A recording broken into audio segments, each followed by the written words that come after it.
25% unrealized capital gain. Wow. You will literally kill the innovation business in America. No venture capital, no Amazon, no Google, no Microsoft, no millions of employees gone. Why? Because all they do is stare at Elon Musk's money, right? And want to seize it.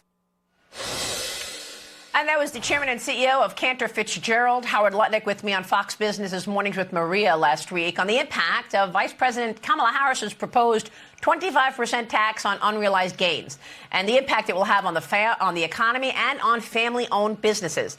Harris is also seeking to increase the corporate tax rate from 21 to 28% and the capital gains tax from 20% to 28%, also while allowing the Trump tax cuts to expire after 2025. Joining me now with more on the potential fallout of Harris's economic agenda is the chairman of the House Ways and Means Committee, Congressman Jason Smith. Mr. Chairman, good to see you. Thank you so much for being here. I want to get your take on Trump's economic policies versus Kamala Harris's economic policies, specifically regarding taxes. How do you think the impact plays out?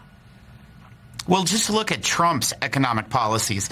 We passed the largest tax cut in history in 2017 with Trump's tax cuts, which led to the best economy in my lifetime. It had real wages increase of $5,000, which was more than the 8 years combined of the Obama administration. We saw the record lows of poverty, record unemployment for blacks and Hispanic. It was a great economy. However, in Vice President Harris's plan, we've seen it for the last 1,300 days in her administration, where we've seen an inflation tax on all Americans increase by 20.3% since she took the oath of office. That means every viewer is paying more to just put food on their table, clothes on their backs, and gasoline in their cars. Those are the economic policies that a Harris administration is going to implement that led to the highest interest rates in more than 2 decades.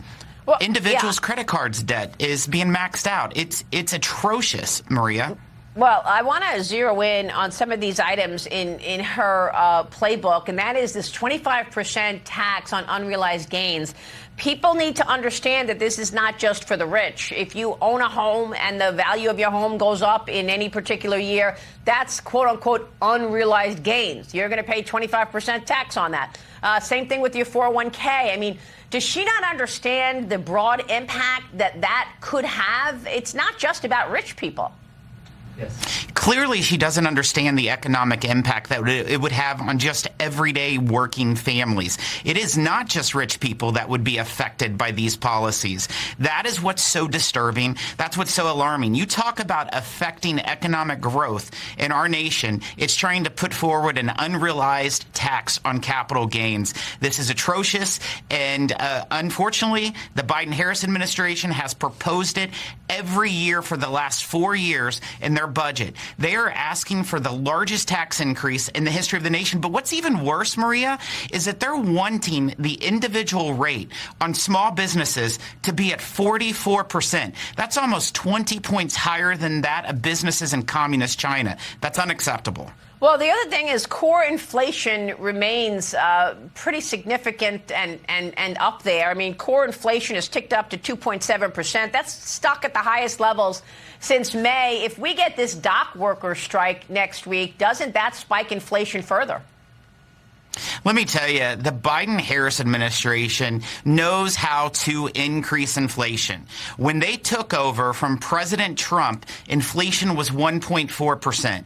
We've seen it rise 20.3% since they took the oath of office. And why has it happened, Maria? It's because Vice President Harris was the tie-breaking vote on the big economic policies like the American Rescue Plan, the Inflation Reduction Act, that led to more than $10 trillion of new spending. That is why every American's paying more to put food on their table, clothes on their backs, and gasoline in their cars. Yeah, and yet she blames corporations for price gouging.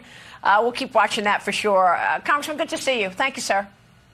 Always good to see you, Maria. House Ways and Means Committee Chairman, Congressman Jason Smith.